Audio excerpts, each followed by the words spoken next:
we've got three amazing panelists, Jonathan Nunn and Timothy D'Offay from Postcard Teas, and Michelle Comins from Comins Tea.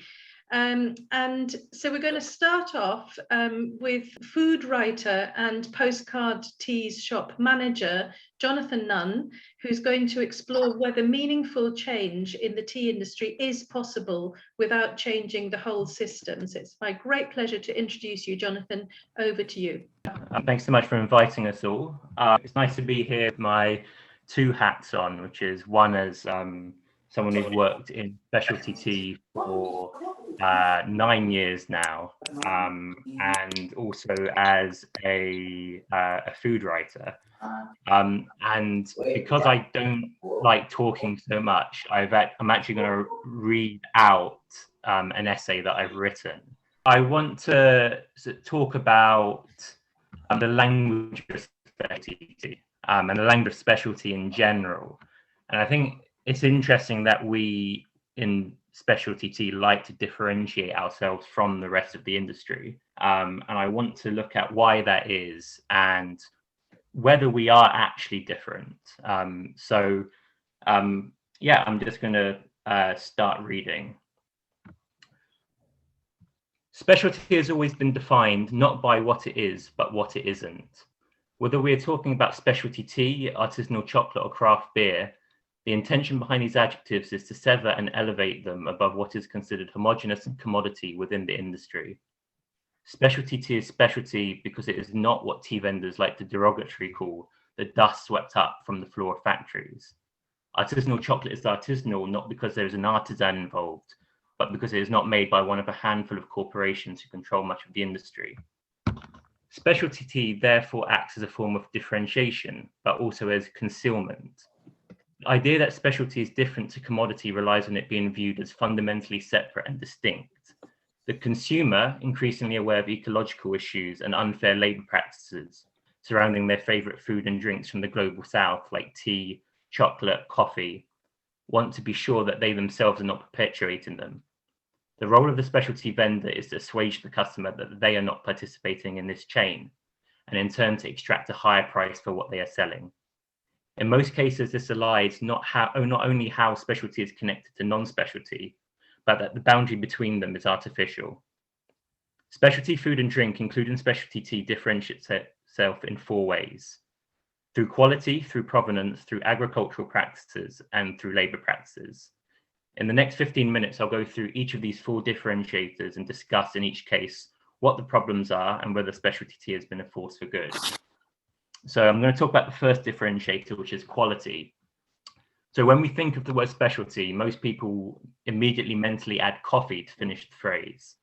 Despite tea's ancient history, coffee has a much longer record of being defined as specialty in the West, primarily because its qualities have traditionally been assessed in the global north rather than at origin. The phrase specialty coffee was first coined in 1974 by the American-Norwegian coffee importer Erna Knutsen to define a new type of coffee that was distinguished by these qualities. Soon afterwards, the Specialty Coffee Association published a working definition of what precisely is meant by specialty. In this definition, it is by upholding a consistent idea of quality at every stage in the chain, from farmer and green bean buyer to roaster and barista. So the role that quality plays in specialty tea is similar but crucially different. So while quality is defined in specialty coffee by the buyer and by consumers in the global north, quality tea has traditionally been defined in the early countries of origin, particularly China, but also Korea and Japan. These notions of quality are based on centuries of connoisseurship, cultural knowledge, and Taoism, and have little to do with imposed Western notions of quality. This relationship changed during the colonial era when Britain created the tea industry in India. As Sarah Besky points out in her recent book, Tasting Qualities, efforts to standardize and objectify quality were central to the British colonial project that gave birth to the mass market black tea that tea drinkers across the world know and consume. The scientification of what was previously to the West a mystical exotic drink meant that new ideas about quality embodied the British colonial project. Quality tea was now made with high-quality British machinery, with British know-how made on efficient monocultural plantations, blended by merchants who are creating not Indian or Chinese or Sri Lankan, like experimental British Empire teas, as they were then known. Even the high level of tannins characteristic of Camellia sinensis assamica, as Besky points out, was rebranded as a health benefit. The use of machinery was advertised to obscure the unpalatable labour of racialised workers, and blending became a consistent and dependable alternative to what was considered the untransparent nature of Chinese tea merchants. So I mention all this because I think today's specialty tea industry has to be seen as a reaction to this colonial era, which may have officially ended in 1947, but still persists today. While coffee created a new set of rules to measure quality by, specialty tea instead looked backwards with nostalgia. The specialty tea vendor took pains to divorce themselves and their tea from the colonial narrative by harking back to older Edenic notions of quality, in order to make a link between the quality of the tea and the pre-colonial quality of life for the worker. In this narrative, quality tea is hand-picked and handmade like it has always been. It uses little or no machinery, it is not blended, and it is almost certainly orthodox tea, not the CTC drunk widely in India, because CTC cannot possibly be a quality tea. According to specialty tea, quality is directly proportional to ethics. Some specialty tea companies in the UK blame poor working conditions on plantations in the global south on an alignment of supermarkets and big multinational companies, forcing the price down, in turn decreasing the quality of the tea. Decreasing quality and lower prices forces the farmer into poverty. The answer, therefore, according to this narrative, is to buy better tea and pay more for it, reversing the trend. This idea is extremely appealing to middle-class consumers in the global north. It tells us that we can have our cake and eat it, that we can feel both good that we're buying great tea and feel good that we're helping workers. It essentially tells us we can lift tea pickers out of poverty through our own consumption.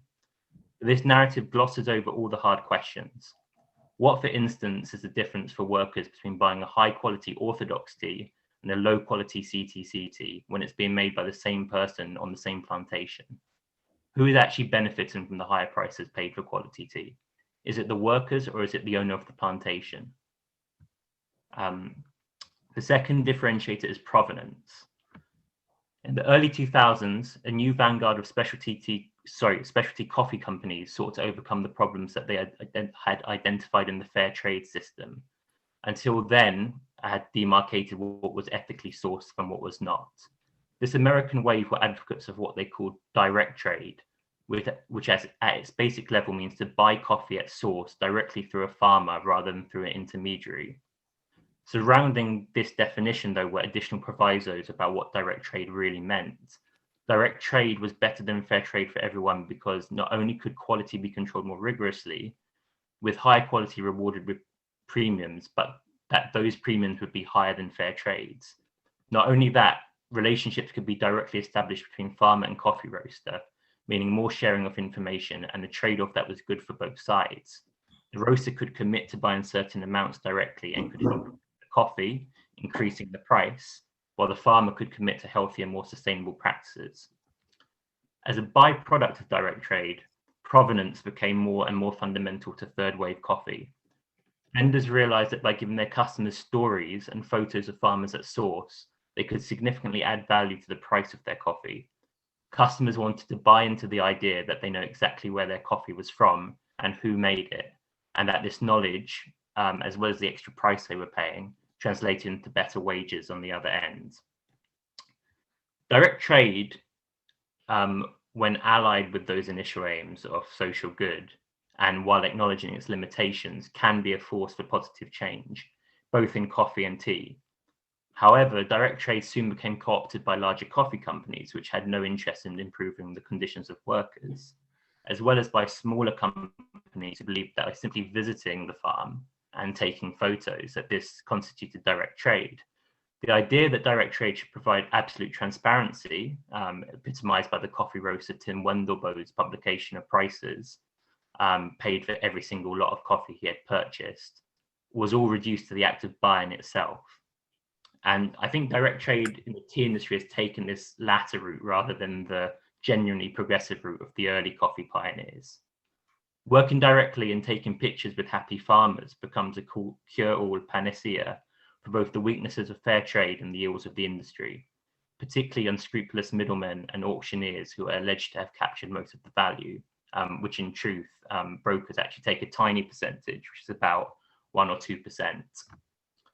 Central to this myth is the paradox of small batch tea. According to specialty tea vendors given precise details about the planting and manufacturing of the tea, its batch or invoice number distinguishes it from the mass market. Many specialty tea vendors talk about tea from plantations in terms of exclusivity. The batches are small, seasonal, from particular elevations made from specific varietals. The idea of small batch tea is something that has been borrowed from the craft beer and spirits industry, where the appearance of smallness is curated through the release of limited editions or batches by multinational companies through the smaller distilleries that they own. Language, again, is used as a cloak. These teas are artisanal despite the absence of an artisan. They are luxury not because they are genuinely rare, but because they are a few kilos of tea separated from a harvest of tons. And there are serious questions again being avoided here. Small batch tea on a large plantation is paradoxical when it is made by the same workers being paid exactly the same amount. Provenance was intended to give full transparency, yet now it does the opposite. By bombarding the consumer with what is often irrelevant information, provenance is used as a diversionary tactic by tea companies to obscure how the tea is actually made. And I think there needs to be an interrogation of what we as specialty tea companies mean when it talks in diminutive terms like this. Plantations are not plantations, they are estates or gardens. Some of these gardens are even described as family owned, and why not? When whole plantations are handed down through rich families like heirlooms, then this is technically correct. This idea of smallness adheres to an elastic scale. So we at Postcard Teas might describe a 1 acre farm as small compared to the largest farm we work with. But someone else could describe the Darjeeling estate of 300 acres as small or boutique compared to larger plantations.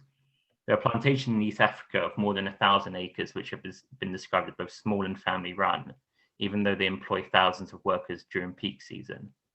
In the world of specialty, small is not a definable thing. Smallness is a vibe.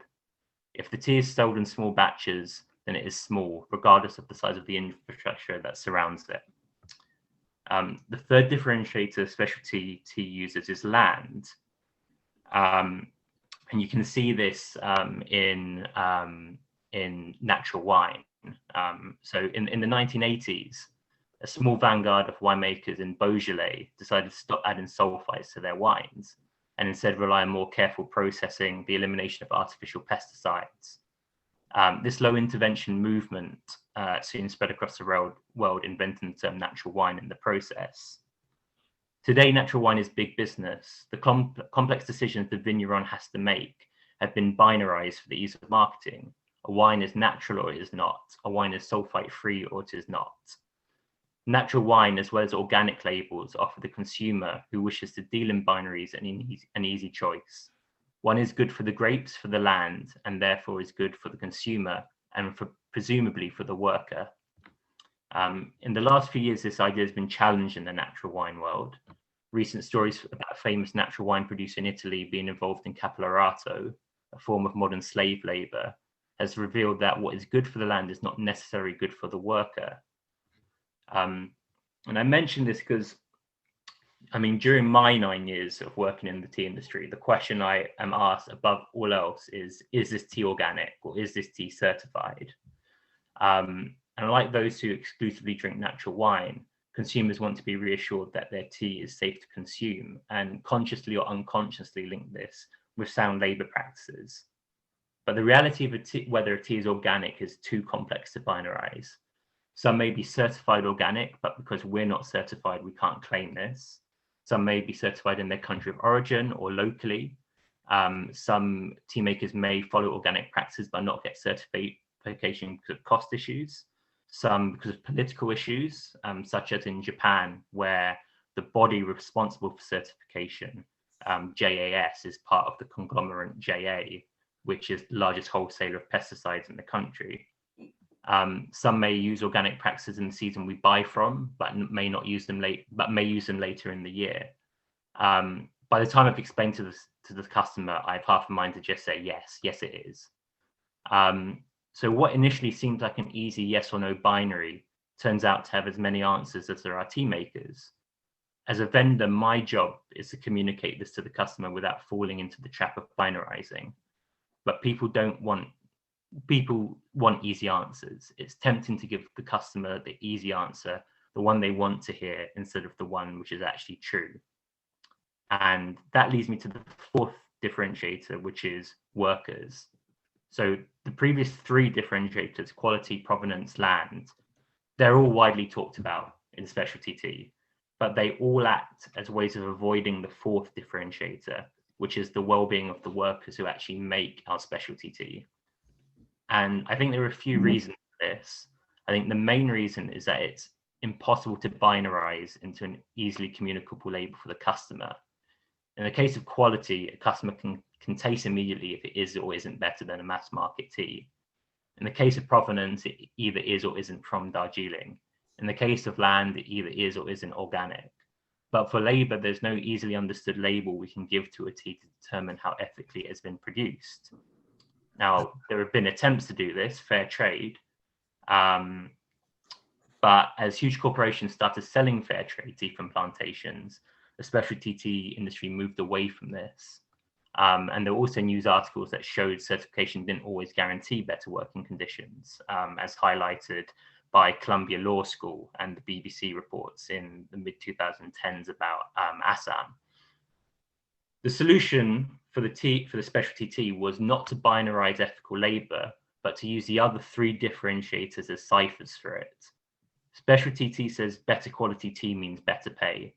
Direct trade and provenance means better pay. Better agricultural practices means better pay. When workers do appear, they're seen in images, happy tea workers in the fields with stunning misty and mountainous backdrops, female tea pickers in indigenous clothing, and the Western tea buyer, usually white, in the middle, savior-like, together with several brown and black faces who are unnamed and whose lives are not elucidated in any further way, certainly not by revealing how much they are being paid.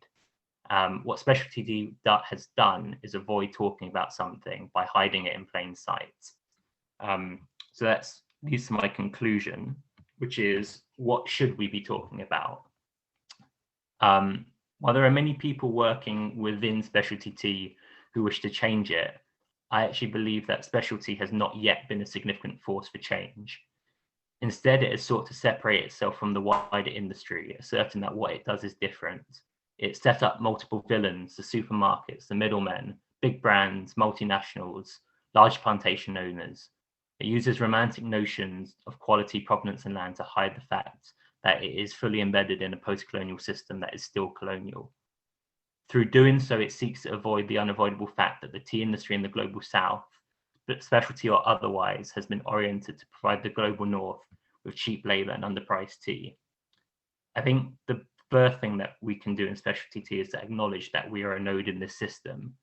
If we wish to educate our customers, then the most significant step we can do is to start explicitly talking about wages and about the autonomy of tea workers. Through doing this, although it would not yet make a material difference to tea workers' lives, it would certainly change the narrative that change is possible through consumerism, that if only we paid more for our tea, that working conditions would improve. For actual change, I think specialty tea must avoid striking a note of savourism, that it and it alone can be a force for change. Rather, it should acknowledge and support that the struggle for workers' rights is an ongoing effort made by people on the ground, by activists, by workers striking, by the Communist Party, by protesters, by those calling for land reform, by academics. It should add its voice to this chorus. In 2017, the specialty tea industry was presented with an opportunity to align itself with tea workers by supporting the strikes in Darjeeling, which shut down production on the plantations.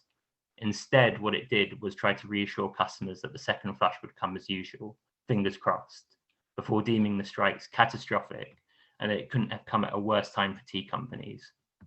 At a moment when solidarity was required, the tea industry aligned itself with the owners, not the workers.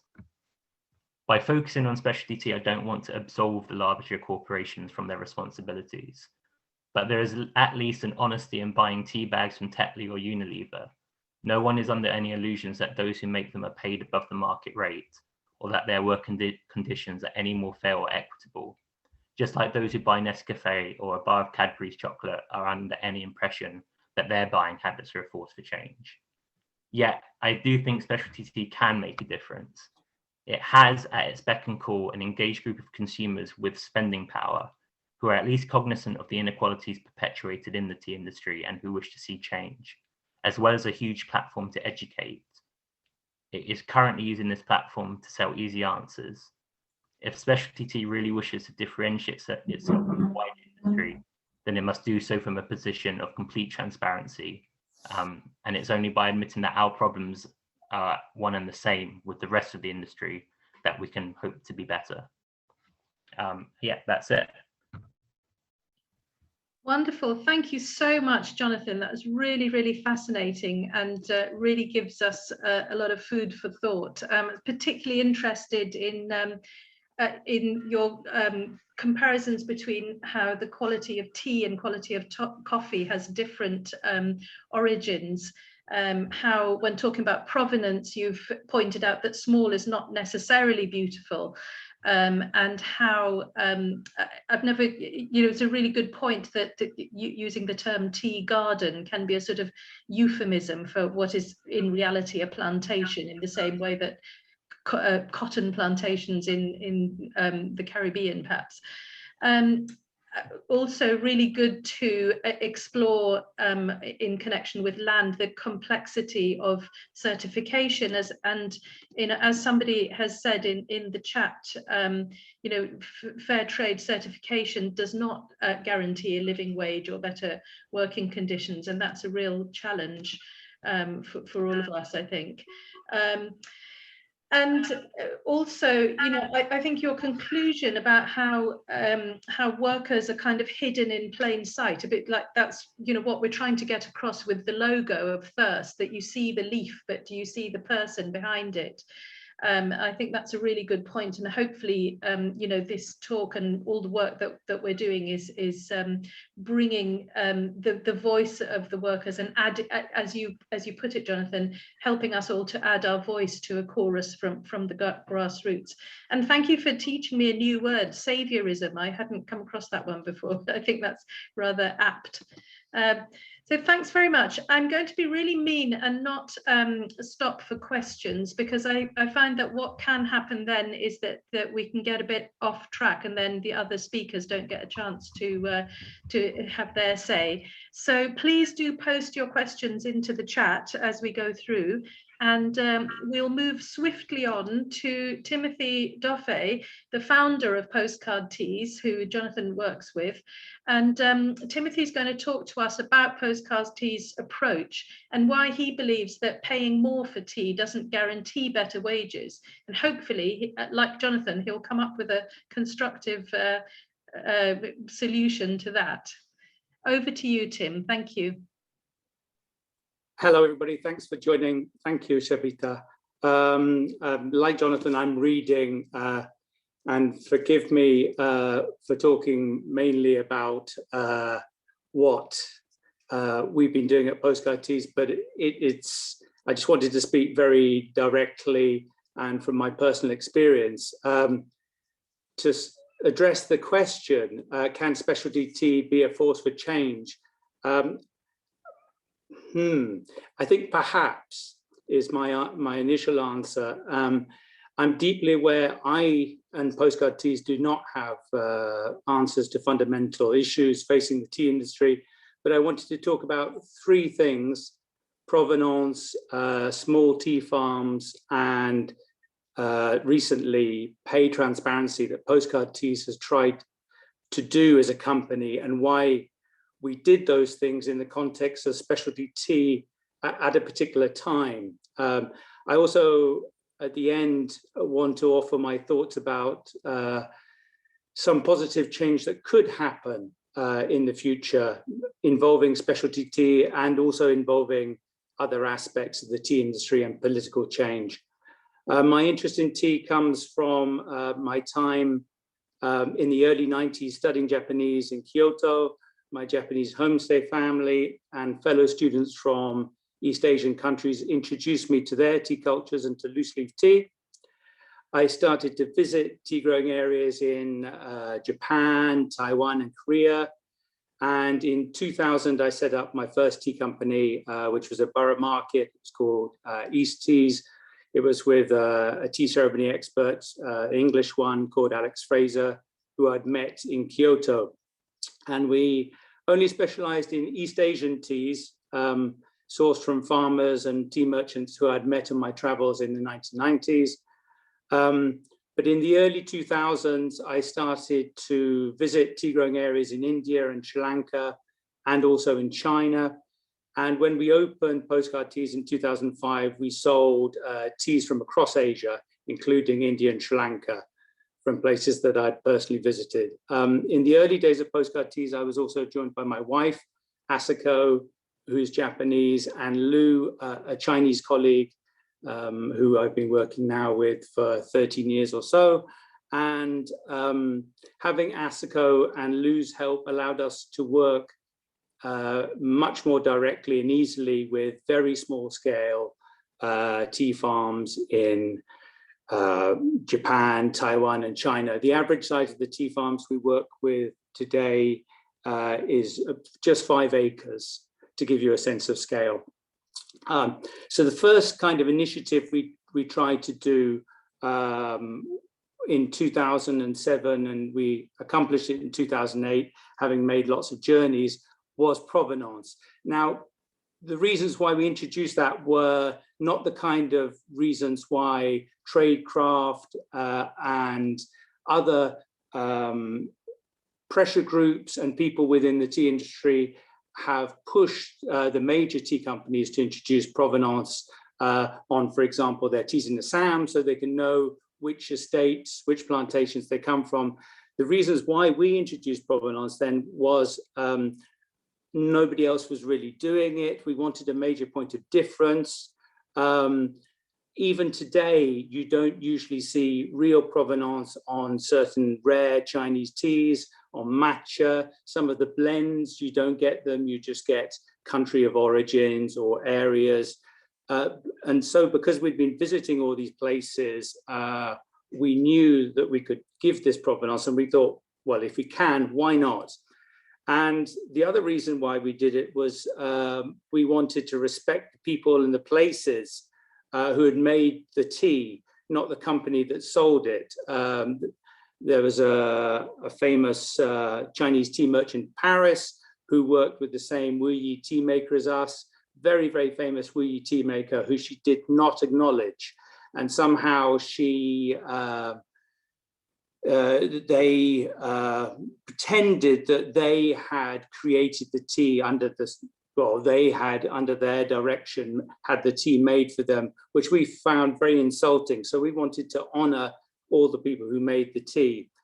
And we found also that by sharing information, it was very important. So Jonathan mentioned that our teas aren't certified organic, but with the Indian and Sri Lankan plantations, if we gave the plantation name, people could then search on the internet and see if it was certified organic, for example. So provenance performed a vital role in giving more information, certainly in India and Sri Lanka, but it didn't with East Asian farms, where if you searched in English, you were going to find nothing about the growers. So we had to give that information.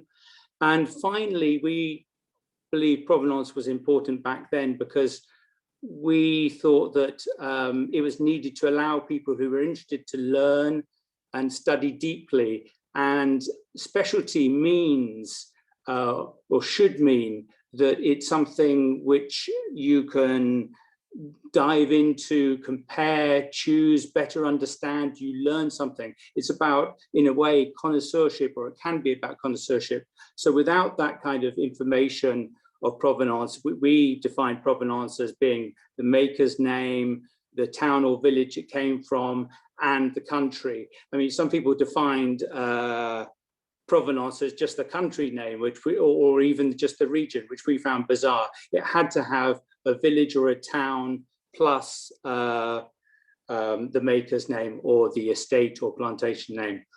So the next initiative we tried to introduce in 2011, 2013 was small tea. Most of the specialty East Asian teas we worked with were expensive, and the farms were usually very small family farms where the family that produced the tea seemed to be relatively and sometimes very definitely prosperous. So I had little thoughts about worker pay or the large scale tea plantation model where workers lived on the land, lived on the plantation, until I started visiting tea estates in India and Sri Lanka. Obviously, many of the estates we were working with or visiting were well run. Most of them were certified, certified fair trade, organic. The managers often cared about the workers who they lived close by to, but of course in very different circumstances too. Some of the firms were family owned too, with the owner living on the land or visiting often, which seemed to foster a more paternalistic sense of responsibility. However, wages were almost universally low, and there was a sense of lack of opportunities. And ultimately, I was just concerned about wages. So when I asked about helping to increase wages, I mean, I know I was a very small tea bar at that time, but I was told by the owners that it was impossible. But of course, if I wanted to, I could make donations, I could help with housing improvements, sporting facilities, education or computers, things like that. And in India, the owners and managers explained the system. They explained how the unions, the owners groups, the plantation owners groups, and the local governments got together and negotiated, which seemed to often end in a deadlock and didn't get real results. But everybody was adamant that they could not pay more than was set by, or agreed by those three groups, because it would make them uncompetitive. So a change started to happen in my thinking around about 2012 onwards. I had two new colleagues, Jonathan, who you heard from before, Alex. They were interested in these issues, and we had concerned customers, like an academic called Michael Veal, who's a lecturer at University College London, and he shared academic papers with us by various academics, Debarati Sen, Ariya Makita, and Sarah Besky, who all focus on deep-rooted problems of plantation tea in Darjeeling in particular, all those three academics. And as well as reading her work and books like the Darjeeling Distinction, which we stocked, we were also in regular contact with Sarah Besky at that time, and we met her when she came to London. We also were very moved by a Scandinavian documentary from 2008 called The Bitter Taste of Tea, because it showed the limitations of certification, as well as showing the tough and brutal working conditions of tea workers on plantations in some, or in many, Asian and African countries. So we decided to start working on small farms, like we already did in East Asia, and we defined small as 15 acres or below. We did that because from our experience in East Asia, that was the size that one family could, with machinery, with few or no outside hard laborers, sometimes farm the land themselves. Often it was much smaller. As I said, the average size we work with is just 5 acres. Most of the Indian and Sri Lankan tea farms we work with are just 1 to 2 acres. And like with provenance, we wanted to tell the size of the farm on our website. So that's what we did. However, despite this information being on our site about farm size, we found that many other people did not understand the difference between what we were trying to do and our version of small and other companies' version of small. I mean, Jonathan's talked about that. It's a very difficult thing to try and conceptualize what small really is. So in early 2013, Jonathan went to Sahadri Cooperative in Kerala, where small farm, it's a Christian group, where small farmers tea is processed by a factory funded by the EU that was they partly own. And I went to visit and started importing from Mineral Springs and Subana small farming co-ops in Darjeeling that then sell their green leaf at a decent price to a company that owns several estates called Tea Promoters, who then process and market it. For more information on the advantages and the disadvantages of those Darjeeling cooperative groups, please see Shabita's last talk, which is on YouTube, which is entitled Are Tea Cooperatives Better for Human Rights? And in 2013, we also visited a small new tea farm started by the Nath family in Assam. I know that Michelle also works with the Nath family. We had found them because they were advertising for an Indian middle class market. They were selling green tea on the internet to the Indian middle class. And we knew that the younger brother, Palab, who I visited, was involved in the processing, but we knew also they had quite a few temporary workers and one permanent worker at the time. So we started discussing wages, and together we agreed that if we bought a certain amount of black tea every year from the Nath family, the family would pay 230 rupees a day, twice the daily rate of 115 rupees at the time in Assam for tea workers. That isn't meaningful change, but it was a start. So as well as possibly paying more to people who make tea, we also felt that small farms also have other economic and cultural and environmental benefits. We believe that small locally owned farms are better placed to enrich the local economy. The extra money that these small farms can contribute also goes towards creating non-agricultural jobs, encouraging more people, young people particularly, to stay in their communities and maintain their traditional way of life if they so choose to do.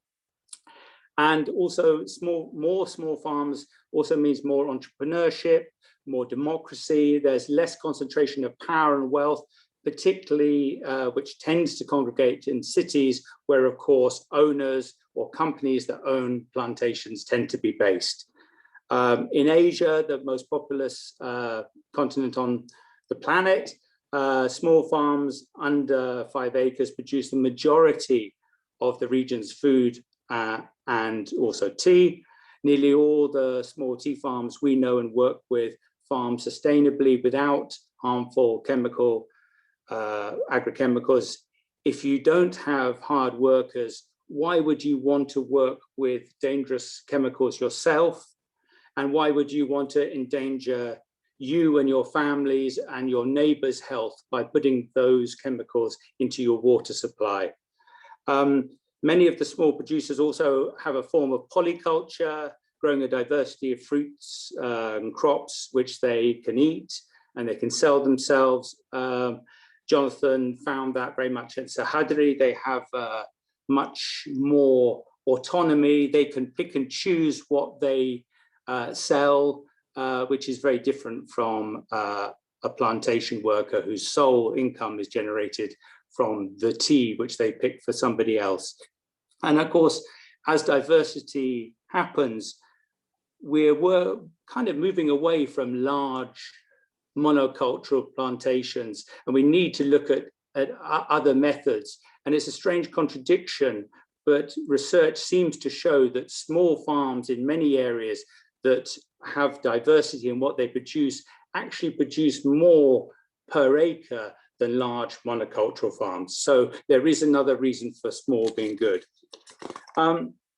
Finally, the thing which we've come to try and look at more recently, apart from the small aspect of pay, like with the Nath family, and to a lesser extent with the tea farming cooperatives, we found that in some of those cooperatives, by selling green leaf at that price, they could earn more than a tea plantation worker could earn in one day.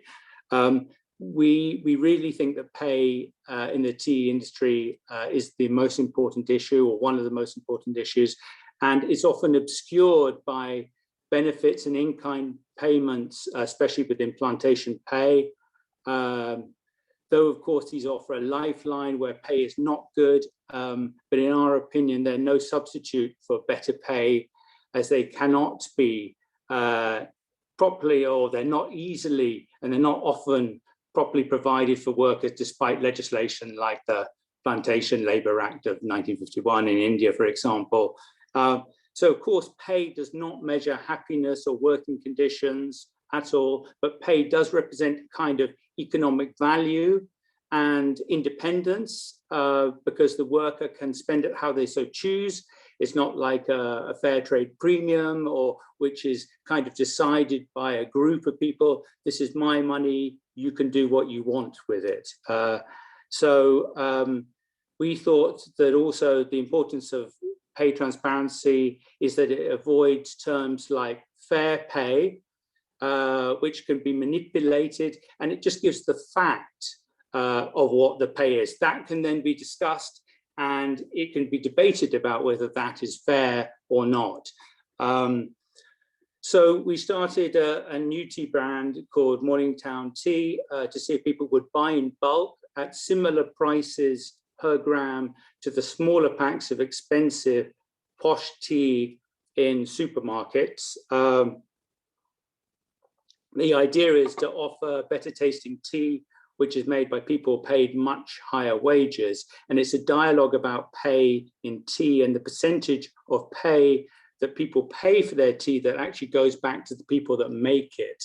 So that's what I want to talk about next. So, interested in the cold, hard financial figures, we looked at a price to pay ratio, where the price used is 250 grams of tea divided by the daily pay rate, including in-kind pay of the worker. So a low score would be good, and a high score would not be so good, as it shows that only a very small percentage goes back to the worker. So we looked at supermarket tea. So I'm not going to say which leading brand of supermarket tea we took, but we took a company that works a lot in Kenya and also in Malawi. They have their own plantation in Kenya, where the permanent workers, at least, maybe not the casual workers, the permanent workers get pretty well paid.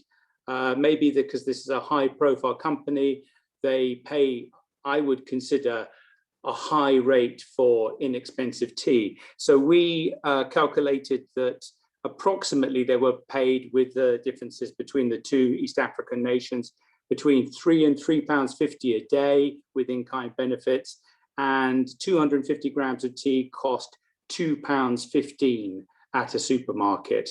So they got a score of between 0.61 and 0.71, so pretty low. And then I'd go on to Morningtown breakfast that we did, which is using Australian grown tea and Japanese tea. So unsurprisingly, the daily rate comes out to about £71 a day, and 250 grams costs £24.95.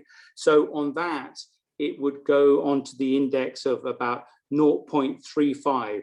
So less, better in one sense, or more pay goes back to the people who make the tea than the supermarket tea. And then the other example I give in the specialty kind of range would be Longjing, that we're intimately involved with. I'm using good examples here. This is a very expensive tea made by a very famous tea maker, and we calculate with his very close family that are producing this tea all by hand, which is unusual in specialty tea, to have complete hand processes, no machinery at all. He would be making around about £700 a day, and 250 grams of tea would cost £450. So that's about 0.64 on this ratio, which is similar to the supermarket tea. This is a very, very expensive tea, one of the most expensive teas in the world. And then we moved on to and Assam tea we import, so from the NAF family. So using that £2.50 a day rate and looking at the 250 grams of tea we do, that doesn't go so well. So this is specialty tea that Postcard Tea sells.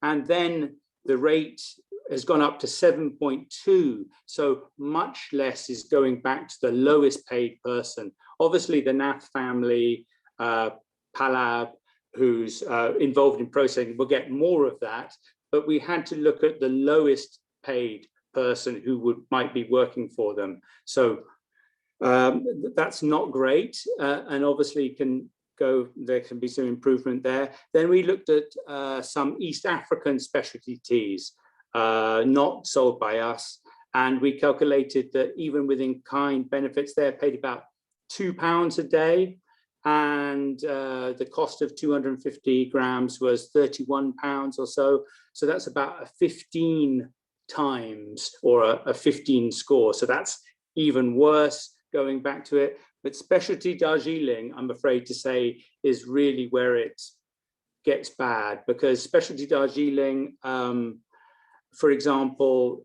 we were generous and said that workers get paid £4 to £5 a day with in-kind benefits included.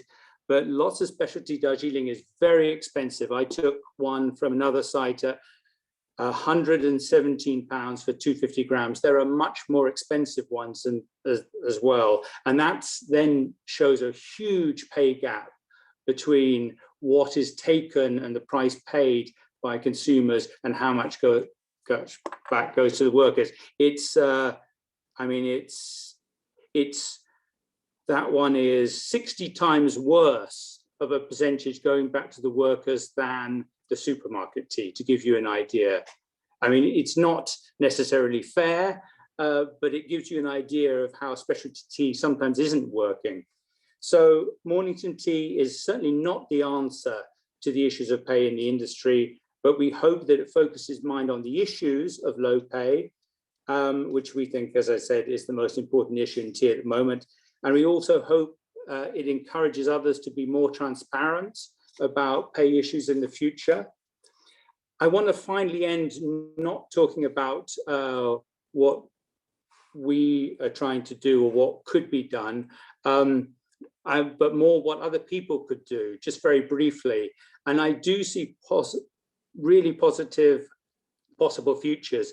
The really great thing about tea, which differentiates it from coffee that we talked about and cocoa, is that tea is made at source. So coffee and cocoa's main value is added overseas, often by big international companies. So when you think of coffee, it's roasted abroad. When you think of cocoa, it's refined and then sold to other companies that add the value there.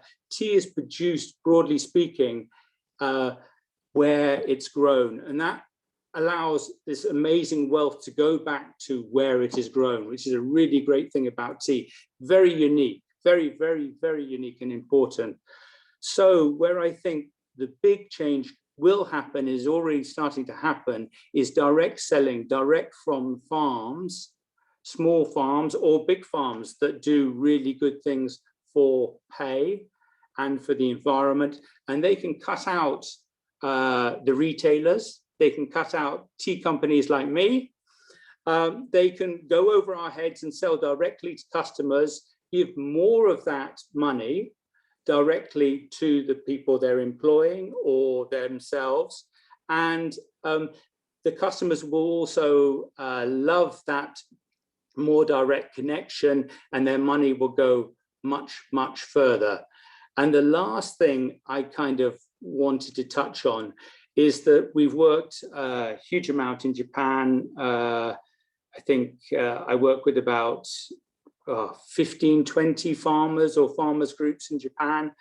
And the present economic and agricultural system only changed quite recently, if you count the Second World War as recent, because the American administration changed massive land distribution after the Second World War. They were very worried about communism taking root in America. And so they also wanted to shift power away from traditional Japanese landowning class. So they broke up large holdings of land and gave it to many of the tenant farmers that had farmed it previously. And that changed Japanese farming dramatically. Originally, it was very small. It was only 5 acres or so, 5 to 10 acres. I think now you're allowed much larger acreage. But in my experience, these small farming communities in Japan, although they sometimes struggle and often have other jobs, they often work together wonderfully. They share factories and machinery. And this cooperative model, which I call a form of communal capitalism, I think is a really interesting model for the future if politicians in post-colonial countries are brave enough to look at breaking up the tea plantation system, which has been in place since the British Empire. So final thing, specialty tea, as Jonathan says, shows that people are prepared to pay more, and that's good. But we really have to make sure that the income, the extra income that can be raised by specialty tea goes more back to the people who make the tea and is more a better force for change in the future. Thank you very much, Tim. That's very, very interesting, and again, huge amount of food for thought. I'm particularly grateful to you and Jonathan for being so honest about the limitations of specialty tea in being able to tackle these huge issues, unsurprisingly. But I was particularly struck by when you're talking about provenance, about the need to treat the tea maker with the respect that they deserve. And a few other things I picked up from your talk. It's great to have a definition of a small farm, because I think, as Jonathan was saying before, anyone can use the word small. So having an actual definition, perhaps we can get that to be the standard definition. And well, amazingly, the average size in Asia of a farm is just 2 acres.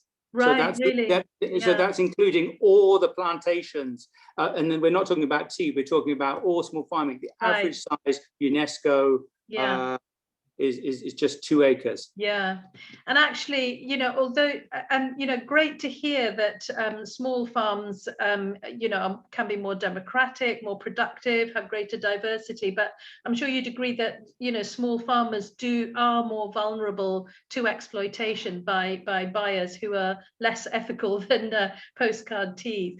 But you mentioned, I was really struck by your algorithm about how to work out the share of the tea price that goes to workers. And to have something where you've helped to double the pay of a group of workers, even if that's a small number, that is meaningful change to those particular workers. So really great to see that, and that demonstrates that it can be done. And fantastic to hear that that there is this sort of change starting to happen of direct buying of tea, which can help to kind of shorten the supply chain and ensure that more of the price goes to workers. And I think civil society and workers, trade unions have to all keep a really close eye on that to make sure that that's really happening. Thanks very much again to Jonathan and Tim. And now let's hear from Michelle Comins, co-founder of Comins Tea, along with her husband, Rob.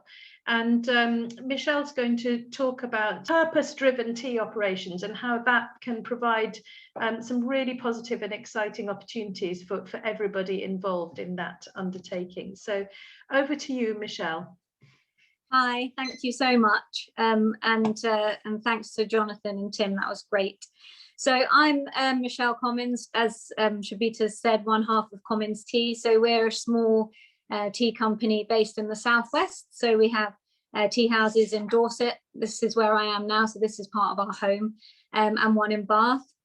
And right from the start, our business has really been all about making loose leaf tea, great tea, more accessible. And we've had a strong focus on transparency, relationships, education and conversation, which is why it's amazing to be able to have this forum and have this discussion. So we've spent a lot of the last 10 plus years traveling in tea, and grateful to say that even with this last year with the pandemic keeping us all at home, the wonders of technology have kept us interacting with all of our partners around the world. So I don't know how happy they are about me having access to all that technology, but it's been great to keep the conversation flowing. That's going to be a theme that you're going to see through what I'm going to share today. So today's all about whether specialty tea can be a force for good and a force for change in the tea sector. And from our perspective, I'm going to talk about one particular part of our business, and that's our partnership brand, Tea with Purpose. So I am very aware, very much similar to what Tim said at the beginning, that I'm going to share an example that is very specific to our own business. But I'm hoping as I go through to pull out themes that would be useful for discussion and debate. And I'll be careful to do that as I go through so it doesn't become so specific. So our partnership brand Tea with Purpose is the tea that our partners such as cafes, restaurants, shops sell on to their customers. And before I share more about this, I want to give a little background. So for many years, the only way that people were able to experience the teas that we sourced was to come to our tea houses or to interact with us online. And that ensured, if they'd found us online or if they came to the tea house, they would have a direct touch point with us and were able to connect with our philosophy as a business and know exactly what they were buying, because we're very present in those areas to share the stories of the tea and the people that we work with. We kind of dipped our feet into supplying cafes and restaurants. We used to give access to our full range of teas, but something just didn't feel right to us. The tea, with that extra step, and Tim talked a little bit about all of these kind of steps in the tea industry. The tea sort of became anonymous. And in our role as a tea buyer or a tea merchant, whatever language you prefer to use, we're the bridge between the grower and the tea drinker, and we take that responsibility very seriously. But when we were selling these teas on to these places where consumers were then going on to experience the tea, we felt that the connection was somehow being lost, and that's on us. That's our responsibility. There was something that we were doing wrong. So that forced us to step back, and we sort of had a look at sort of the problem. So consumers and growers, we know, are both at the forefront of driving change in the tea world, but they rarely meet. They're sort of separated by industry forces, many of which have been discussed today. And that often makes it very hard for consumers to understand who or what they're supporting when they buy a cup of tea. And on the other end, it also makes it really hard for tea growers to be part of a conversation with consumers. And we hear that every day from both sides. I talk almost every day to people we work with around the world, and they want to know how people are experiencing their tea, what the feedback is. And we were really interested in trying to make that happen. So that leads us to partnership and what partnership means to us at Comins. So to us, partnership is where sort of expertise is appreciated, decisions are jointly made.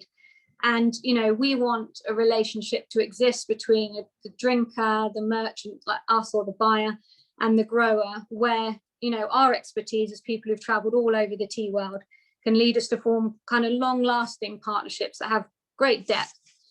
Growers can decide, where the profits of their tea, the initiatives and causes that goes to based on the environment they're working in. And consumers can very closely follow the impact that their daily purchasing decisions make. And it's that sort of criteria that is the basis of our business and also is the basis of Tea with Purpose, which I'm going to talk about more now.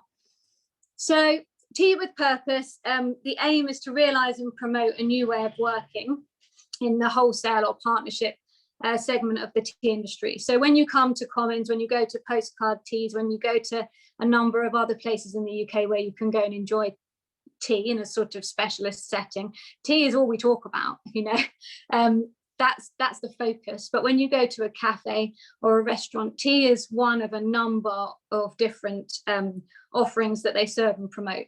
And we felt really strongly that we needed to create a tea offering that was memorable, with a story that was easy to communicate and connect with.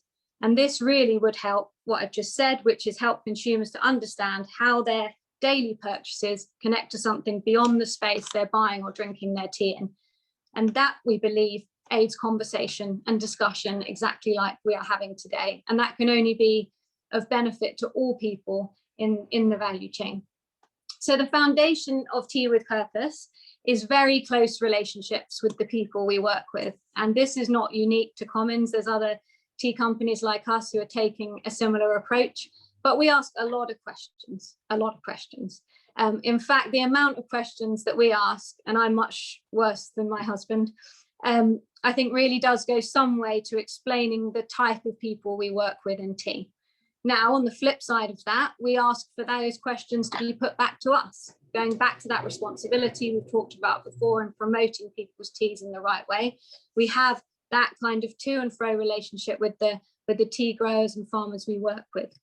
And when I say this sort of separates out the people we work with, the people you're going to hear about today are people who are totally committed to the work they're doing. They want people to know about it, and they seek transparency and conversation and debate. So our partnership brand that we're going to share a little bit more with you about is 7 Teas from growers and partners who produce, delicious and flavorful teas, not flavorful, that's not even a word, in a way that positively impacts people, nature, and the planet. Importantly, as part of Tea with Purpose, the partners that we work with are looking to educate beyond their tea gardens and broaden the impact of their approach. So obviously at Comins we have lots of teas in our collection, and the approach that I've just outlined with that close contact is across the board. But for people involved in this project, I'm sure other people in tea companies would say the same. You have some partners you work with who are just like, I don't want to just turn my garden organic, I want to turn my whole town organic. And we're going to talk a bit more about that in a minute. So yeah, this is one of the criteria we use in this brand.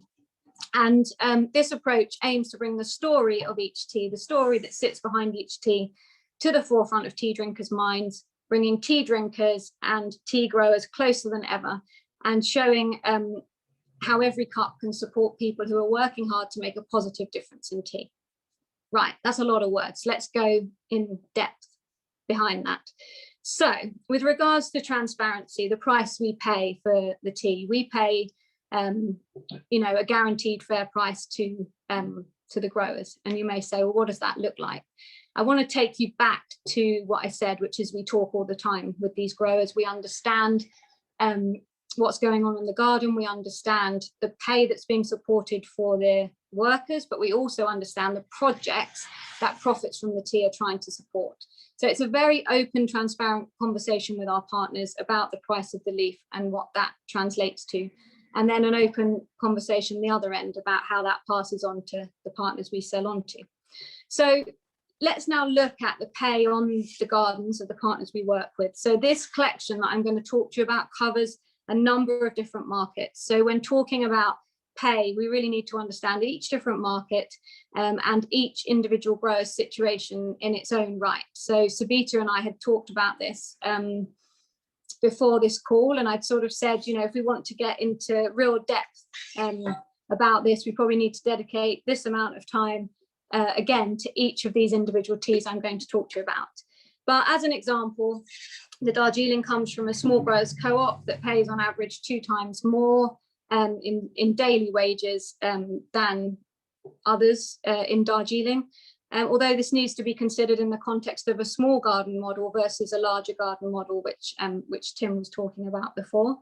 In Nepal, the cooperative we work with are paying 15 to 25% higher wages, but this is based on, very stringent quality levels, which is the same across all of these gardens we work with.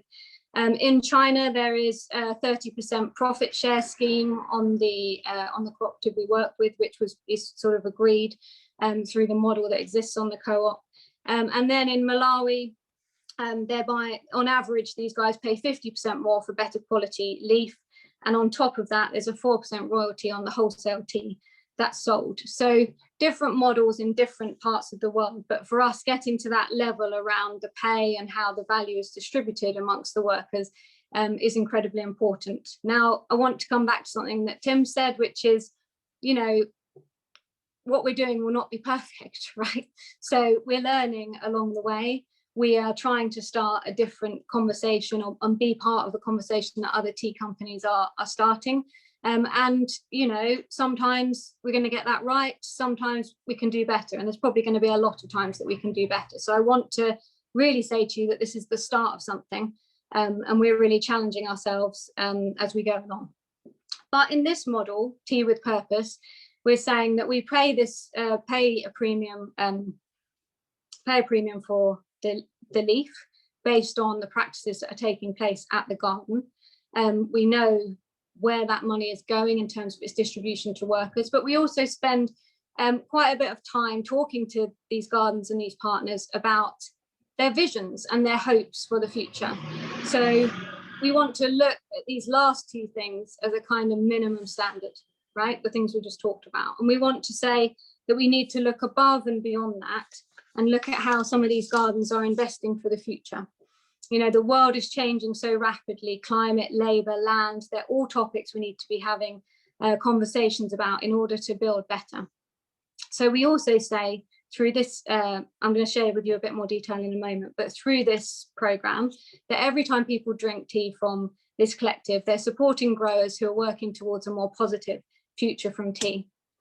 And each partner we talk to about the different initiatives or projects that they're running on their garden that they want to support through the profits that they make through the tea. And highlighting this type of work, and I'm going to go into a bit more detail in a moment, actually really helps consumers to understand what a viable future for tea looks like.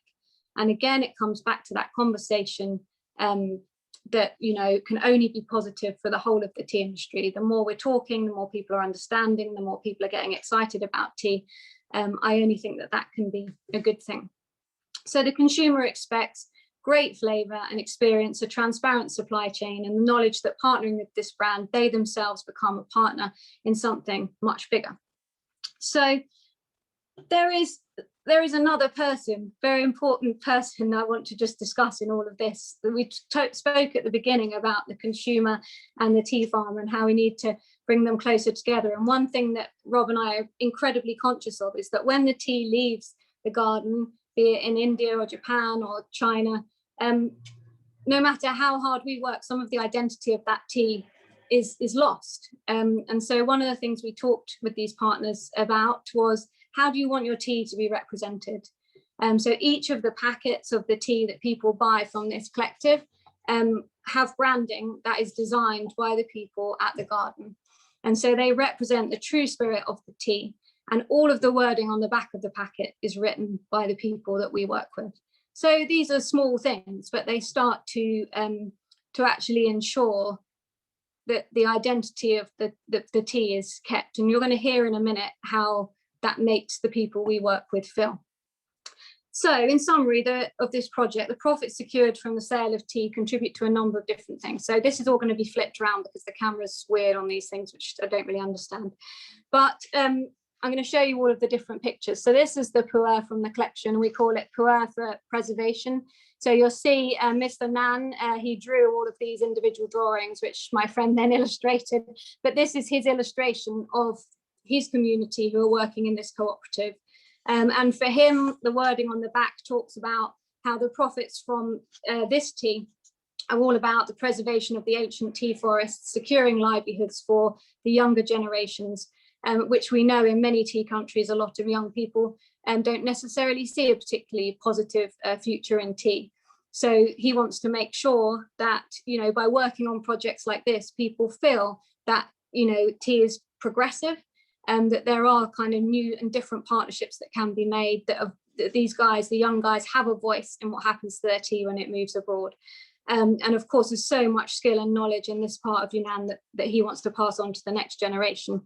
For our Malawian tea, the logo on the front is actually the smallholder brand. So this is their brand that they have designed, and that's what they chose to have on the front of the packet. And this tea is all about supporting the smallholder model at this larger garden, which has the model of pay that I talked about before. Our oolong, this is a well pressing from the village where the tea is produced. And this is all about inspiring communities to an organic and carbon neutral future. That's their vision in this area. And this is again about encouraging young people to see tea as a dynamic and exciting place to put their faith in for the future. This is Irisan's family crest on the front of the green tea. And he's the guy I mentioned earlier that has the vision to turn his whole town organic. Our Earl Grey, which is a garden in the Douars that is certified elephant friendly. So we call this Earl Grey for elephants.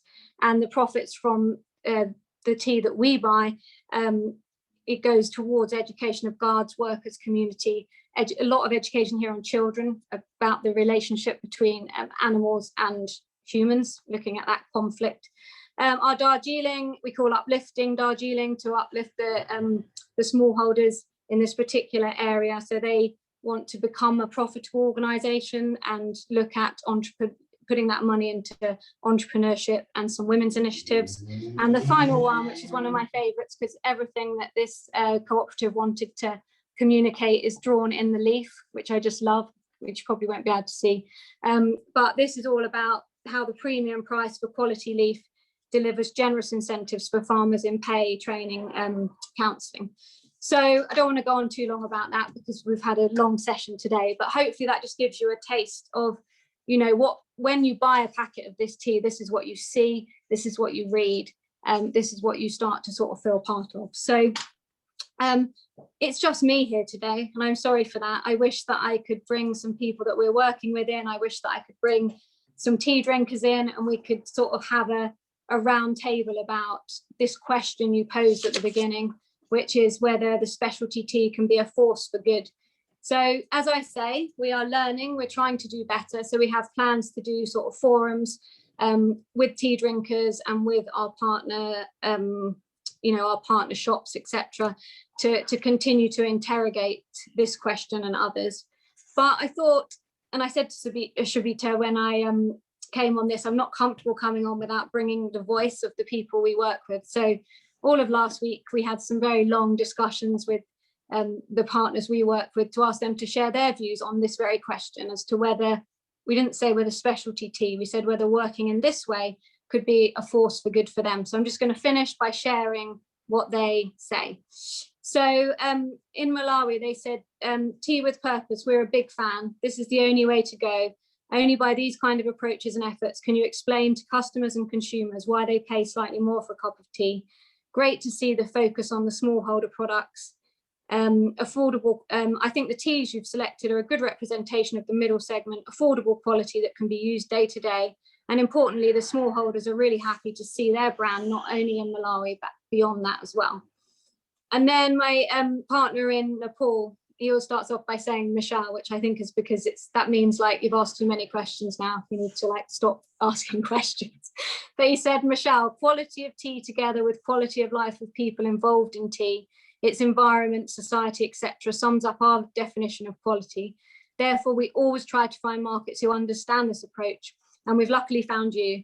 Believe me, it's not easy to find clients who see things this way. In this moneyed world, everyone is after a quick buck. With regards to sustainability, yes, in order to continue with what we're doing, we need a sustainable market. Fortunately, we have a few clients who provide, like you, who provide support by paying a tea's worth. Unfortunately, the volume of trade is small and not enough to cover larger groups of people and villages, but it's a start and hopefully we will get there one day. And, you know, I'm sure if you asked, you know, it would be great to hear the views of like, you know, other tea companies, partners. This is not just exclusively about us, but I hope that I've sort of put across a way of working that time will tell whether it can be a force for good in the tea industry, but I hope that it's sort of provided a little food for thought and contributed to the conversation that we've been having today. And And I think I've probably gone slightly over my time. So I just want to say thank you all very much for listening. Thank you so much, Michelle. That was wonderful. And thank you in particular for finishing off with the voices of the producers. We did try to get producers to join with this call, but it wasn't easy to do so. But we'll keep trying to do that to ensure that, you know, producers themselves and tea workers, tea farmers actually join these discussions. Hopefully we'll have face-to-face ones in Dorset before long. But thank you so much, Michelle. And it was lovely how your partner from Nepal kind of linked us back to quality, which was the word that Jonathan started us off with, you know, and how quality embraces more than the taste of the tea, which is so important, but actually also includes, you know, the quality of the impact that tea and buying it is having on the people and the land. I was also struck by, you know, how with your Tea with Purpose, you're really embodying that idea of respect for the tea growers that Tim brought up. And I just love the approach that you've taken of having them design the packs. That's just wonderful. That's, you know, them representing themselves. That's really fantastic. And I was also excited about your idea that this is the start of something. You know, I think it's quite easy to sort of see specialty tea or buying directly as just something small and in the background, but I do think that the time of the large plantations is coming to an end. They're just not really proving feasible anymore. And I think part of that is the fact that consumers are not prepared anymore to accept products that are grown through, you know, practices that could be exploiting workers. So, and, you know, I really liked your idea of talking about consumers as partners, because that's so true. Because when a consumer buys something, you are actually making a statement about what you believe in and what you value. So that's really great. And finally, I think flavorable definitely should be a word. And I think that probably sums up really, you know, the tea that all of your companies are selling. You know, they're wonderful flavor, and they are having a favorable impact on, at the very least, the individuals who you are buying from. And, you know, I really hope that the wonderful work that you're all doing and others like you is going to expand and sort of take over the tea world. So I mean, I would just say something, because I feel I have to say we do work with some larger gardens, right? And you know, I think I said in what I was talking about that we pay the premium based on the practices that are taking place at the places we work with as well. Yes, you know, exactly. And so I think that's a topic for a whole other time, which I would love to get into. But yeah, I would not be doing a service to some of the people that we are very fortunate to work with if I didn't raise that. That's fair enough. Thanks for raising that, Michelle. That's a good point. You know, tea plantations exist, and some of them are making real efforts to improve things. So that's very important to acknowledge. So thanks very much. We've got about half an hour left, and so I'd love to open up the floor to questions. So there's lots and lots of questions and comments in the chat. But would anybody like to actually put their hands up and ask a question directly? Yes, Stuart. So I guess my question is more for Tim and Jonathan, but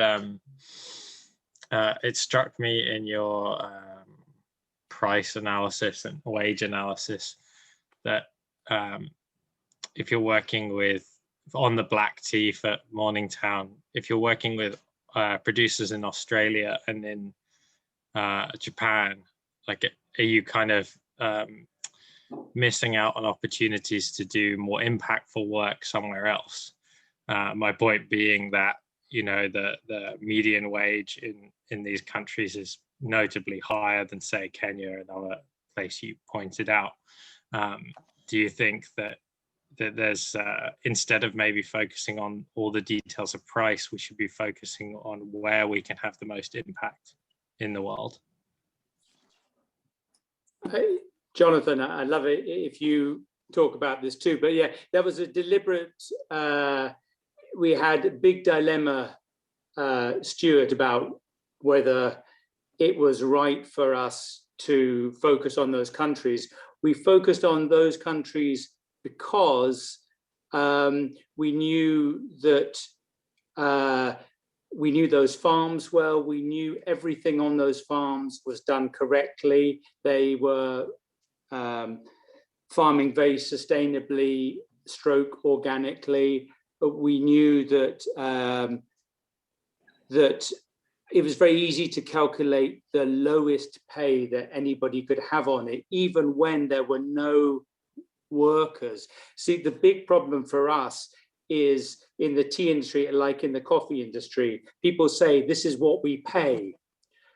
We pay the farmer, but the farmer has no relationship with the worker who produces the coffee for the farmer, in some cases in coffee and in tea. We wanted to make sure that we wanted to really go down into that. That's why we chose it. It's an easy choice. Also, if you're putting the price, the lowest possible daily wage on the thing, if I put the lowest possible daily wage of £3 on the pack, this is going to be difficult to start with. So that's why we did it this way, Stuart. It's a great question. Jonathan and I and Alex, everybody talked about this quite a lot, and we know the limitations. We very much hope that we can include other people. But the other thing we wanted to talk about was the percentage going back to the workers, which I think is very clear on Morningtown. Yeah, Jonathan. Just to add to that, like Stuart, your question was like pretty much the exact question that we had been asking ourselves for maybe like the year before Morningtown was released last week, whether it was the right move to focus on farmers who are actually paid in an equitable way.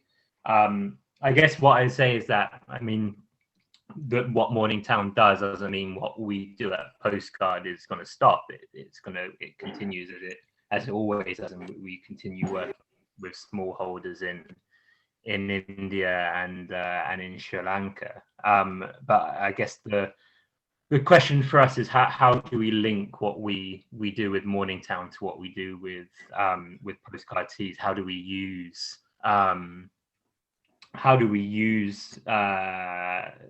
the talk about wages in places like Japan and Australia to talk about wages in India and in South Asia in general?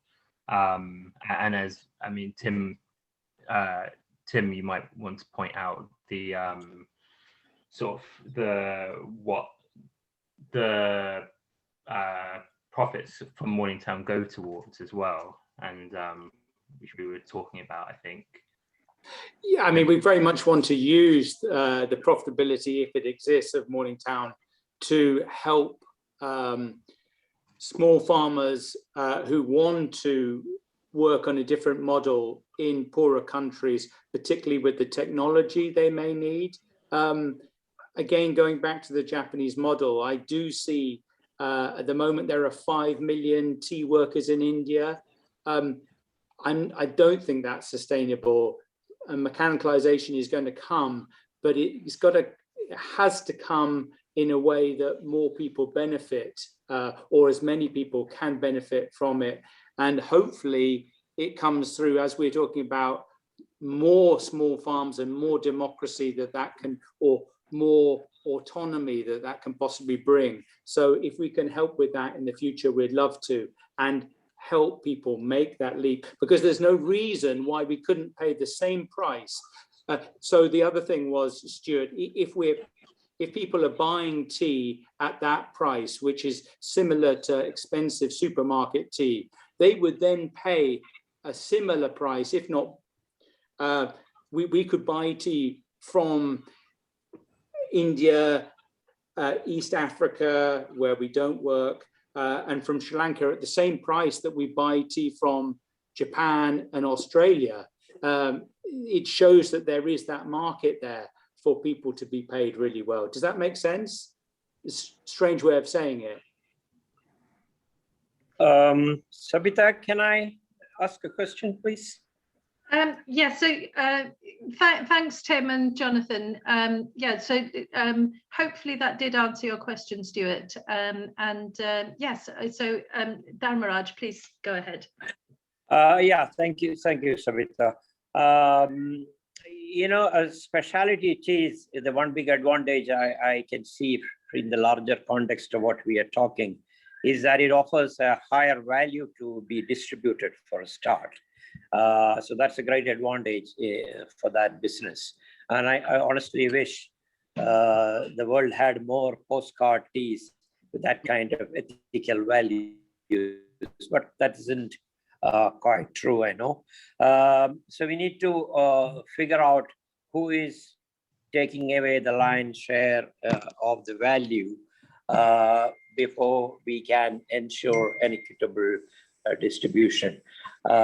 You know, Timothy brought up this interesting point about the index of the proportion of the end consumer price to the wage earned. I was sort of thinking to myself that perhaps it should be mandatory for all packages to carry that index on the supermarket shelves, which may or may not happen. But I have been, as you know, Sabita, promoting the idea of redistribution of land ownership in favor of the employees as a system of insulating the owners of plantations from the wage cycle increase. Because much as there is need to increase wages, they simply won't be able to afford, because it's a business which has 65% of its cost on wages. So we need to find a way which insulates them from that cost increase, yet gives the workers a sustainable social and economic model. And Timothy rightly mentioned, you know, they could do that by sale of green leaf back to the processor, to the marketer, and also augment their income through growing other crops, which will not be possible if the land were in the hands of corporates, because the government in many of these countries have legislation which prevent them from growing other crops. So it is in this context, and I was so enamored by Michel's partnership model, because it's actually taking what we have been propounding as a back-end cooperative across the full value chain. And, you know, the partnership encompasses not only the back end, but up to the point of reaching the consumer. So I honestly hope that model gains momentum. Of course, then we're still left with the enigma of how to replicate these models. But nevertheless, a couple of good models like this will open up the eyes of everybody in the industry, and as indeed with the consumer. The problem with the current cooperative model is they all started by default, not by design. And you know, anything started by default, it fumbles, whereas something which happens as a structured makeover obviously has a great advantage. Thank you. Thank you, Dharmaraj. And just to point out that Dharmaraj is speaking from South India, I believe. Is that right? Yes, that's right. Yes, yes. yeah. And so thank you. And any, Tim, Jonathan, Michelle, would you like to respond to Dharmaraj's points? No, just to say thank you, like to the latter point, thank you for your encouragement.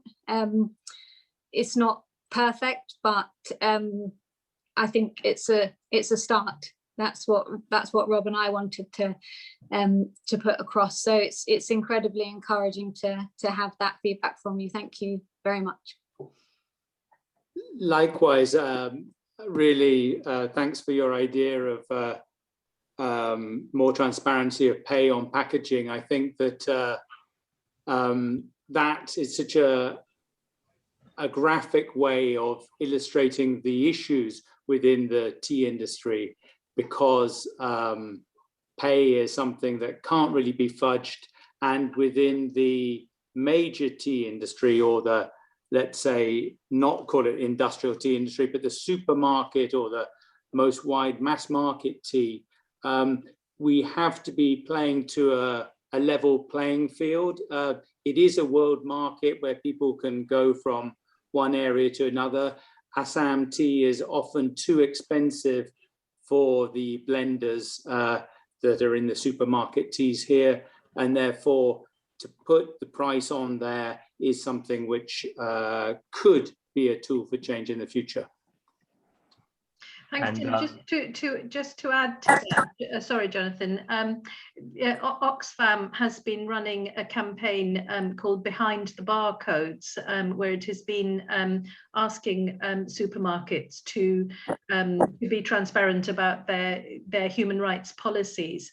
And one of the things that they look at is whether the supermarket labeling is, the level of transparency in their labeling. But I think that's a fantastic idea, requiring companies to put, perhaps the average pay of workers in that have grown not just tea but all products on the labeling, instead of a smiling tea plucker. Jonathan, sorry. What Dharmaraj was saying about the index and where it tells you about the proportion of pay going back to the farmer, but where is the rest going to? That's again something we were talking about when Tim was formulating the index. It would be very useful to kind of do a breakdown of, well, this proportion is going to the farmer or the picker, but where's the rest going? Is it going to the supermarket? Is it going to the sort of specialty tea vendor? Is it going to the plantation owner? I think those are all really good questions, but they are a lot more difficult to actually work out, unfortunately. But yes, in response to the point, it's something that we're looking into. Thank you. Will, would you like to speak to the question that you've just posted in the chat? Hey, yes, let me turn my camera on as well, 1 second. Thanks. Yeah, so obviously we're talking a lot about the business aspect of specialty tea and the kind of behind the scenes that many of us on this call are involved in when it comes to purchasing and selling tea. But we're also fighting against supermarket teas, major consumerism, and people's perceptions of what specialty tea is. The fact that we have to call it specialty tea when in the countries we're purchasing tea from at a decent price like China and Japan is just considered tea is a testament to the fact that it is something different here. So how do we challenge that concept here in the UK and in the West, where tea is something else, something not very good? I think speaking to Jonathan's point about Sarah Besky's understanding of what quality means as it's been defined by colonialism and Western impact on the tea trade, especially in India, how can we reverse that impact, and what else can specialty do to change consumerism? Thanks, Will. Who'd like to take that question? I can talk. I don't know. Well, I'll start, Tim, then you help me out when I start to flounder.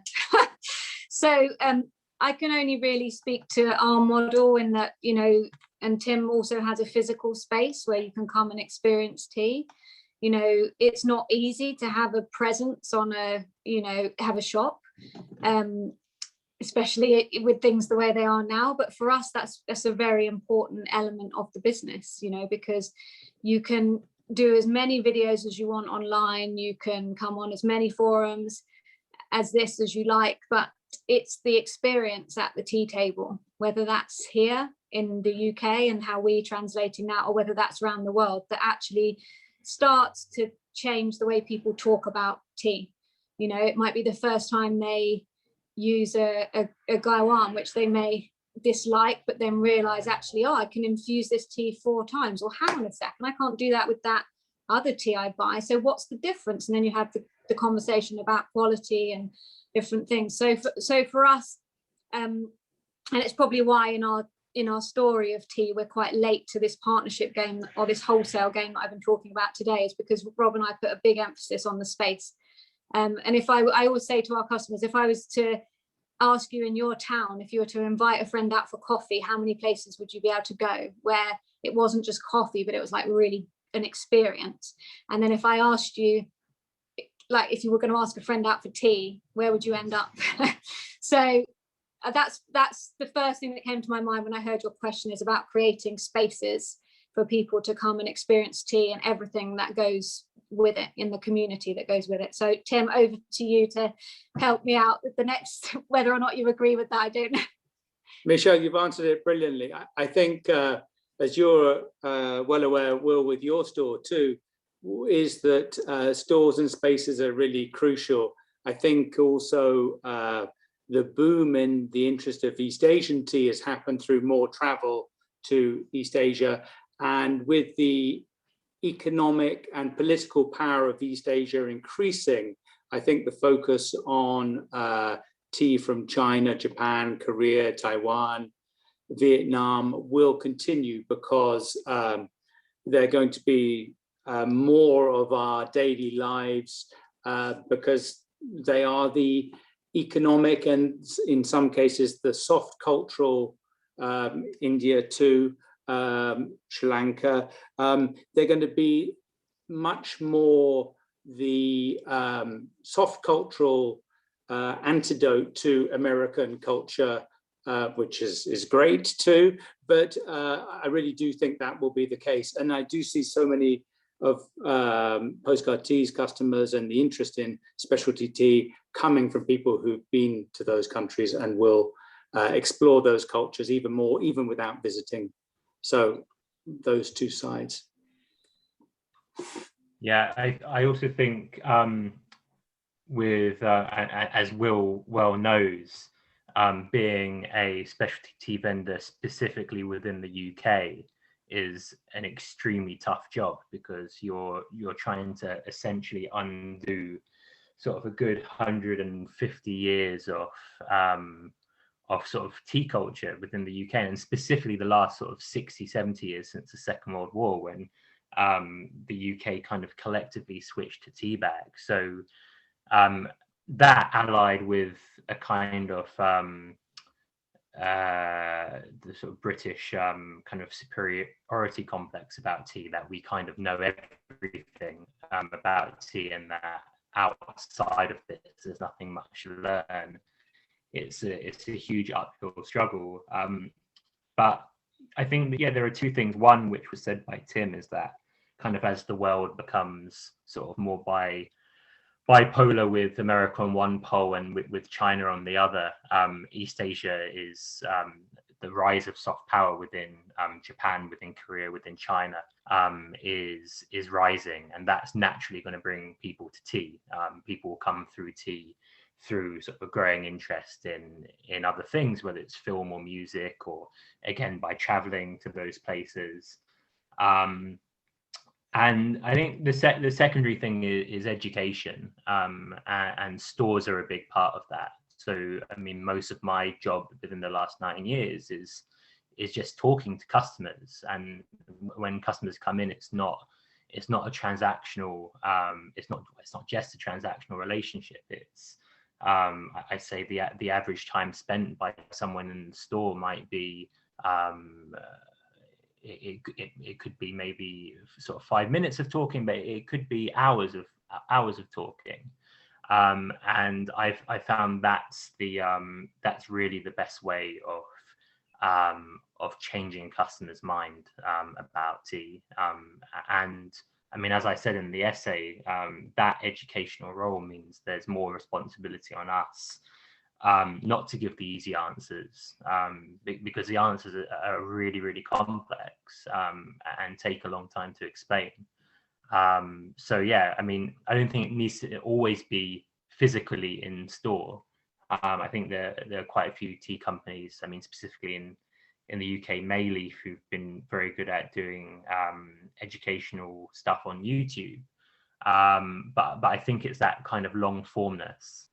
It needs to be it needs to be a conversation with the customer, and I think that's the only way that specialty teas power within the industry will increase. And thanks, Jonathan and Tim and Michelle. And I think, you know, it's important to remember that the image of tea, particularly in Britain, was something that was very carefully crafted and promoted over, you know, the 2 centuries of the life of tea as part of the British Empire. And I'd really recommend a book called Thirst for Empire by Erica Rappaport, where she talks about how the huge connection between tea, which is like one of the first global commodities, and the British Empire, and how, you know, the stories that were told about tea, you know, even the idea of English breakfast tea, it is all, you know, so tied up together. So what you're talking about now, Will, about changing that image is, you know, really a big task. But I think I was quite surprised that none of you mentioned social media, because I think that's a huge way that, you know, as well as the physical spaces, as well as the one-to-one conversations, you know, with promoting this talk, I was impressed that you were using Instagram, and I was thinking, oh, you know, Thirst ought to have an Instagram account, and I think, you know, social media does create a greater transparency in the world that we haven't had up to now. So hopefully that will be, you know, one of the things that helps change the image. So, Sana, Hi, thank you very much. I'm just wondering about one thing. Yes, so obviously when you run a store, even if you do it like mailies via YouTube, you can actually only reach the people directly in, like, who are interested in coming to your store and watching the YouTube videos or drinking the tea and at Postcard Tea. So but so what I do at the moment as a customer of your shops is I sit actually in the office with the guy one and drink the tea as I would drink it at Postcard Teas or at any other of these special tea shops, because I think that has a purpose of, like, I want to drink my tea this way. I'm totally off tea bags, but it's also actually to make my surrounding aware of the fact that there's another way to brew tea, but also there's a history behind all these teas, and it actually matters because each of these teas is produced by people, and these people matter because otherwise there wouldn't be these teas. And the obscure thing for me is that I'm very often actually ridiculed for that. So I'm the weird. It's like instead of the cat lady, I'm like the tea lady now. But I'm wondering if there's a possibility actually to make it more fashionable, so that people actually, so your customers dare to go with the guy one or an Yixing pot into the office. So instead of hiding behind a fancy kind of special kind of teapot, which is like some pressing button, to actually sit there with the guy one, to sit there with a little cup and with a fair jug and say, hey, I drink my tea at home like that. I think this should be the standard. Historically, that is actually correct. Plus the tea I'm drinking has the value, which I would totally and utterly destroy if I would use like a standard Betty teapot. Would this maybe a thing to, instead of not only selling travel tea kind of sets, actually to say, here's your special office tea set, use that, and make actually indirectly advertisement for our farmers and our products. Sorry, that was the question. Lovely idea, Sana. I think there was more a comment, a suggestion than a question, and a very good one. So I think we should all take our specialty tea into the office and proudly boast it to everyone. Dharmaraj, over to you. Thanks, Sabita. You know, as someone who would run a plantation business for a corporate, we had often tried to negotiate a wage linked to the commodity price of tea with the trade unions. It never worked. But ironically, in the restructured model that we are suggesting, we are recommending, we actually linking the earnings of the workers with the price, the end price of tea. So I think that to my mind, even financially, that's the perfect model to have. So then everybody feels involved in the final outcome in terms of sale value of the tea.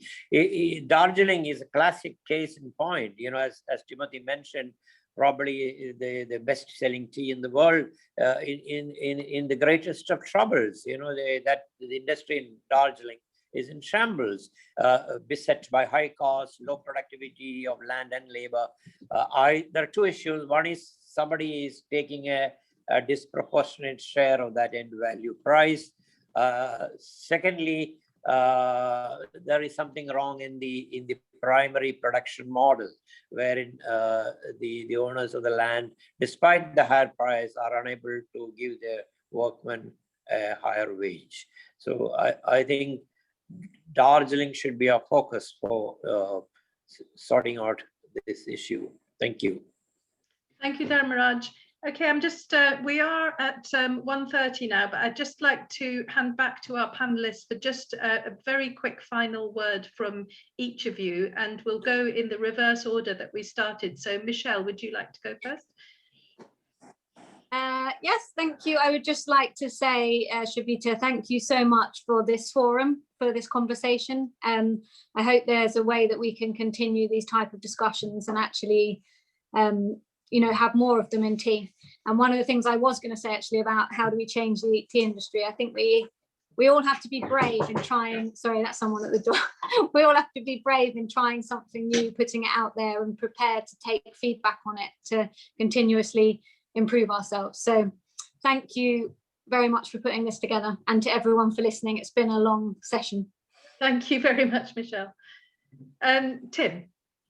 Thank you, Shabita. Thank you, everybody who's tuned in, and thanks for the amazing questions that everybody's been asking.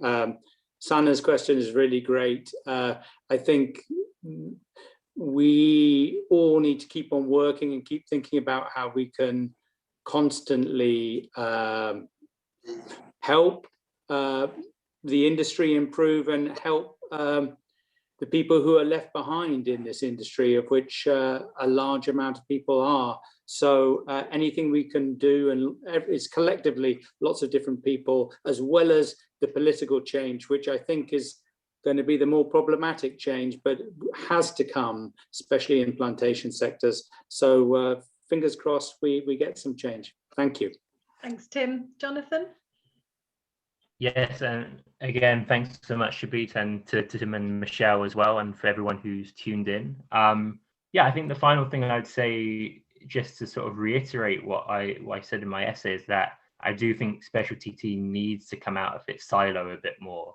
And this saviorism, which is kind of endemic within specialty tea, would be much better directed towards adding a voice to the chorus, and to connect the various parts of the tea world, which I guess it represents in the West. And that includes a lot of people who are doing amazing work within South Asia at the moment on these issues. So I hope what specialty tea can do is to lift these voices rather than talking over them. And I think that will be hopefully be the best thing it can do to enact change. That's a really great point to end on, Jonathan. Thank you so much. I'm going to try and think about how we can do that to really make this forum a forum for the voices of tea workers and farmers themselves directly. So thanks very much, everyone. This recording of this session will be on the Thirst website in the next few days. That's thirst.international. And very much look forward to welcoming you to the next Tea Talk, when keep an eye on the social media and the website to see when that is. And do sign up to Thirst's updates, which you can get to through the contact page of our website. Thank you very much to our speakers, wonderful, thought-provoking stuff, and I feel really hopeful about the future of tea, having spoken to you all. And I think the answer to the question of this topic is yes, probably, if we all join this movement. So thank you so much. and goodbye. Enjoy your tea.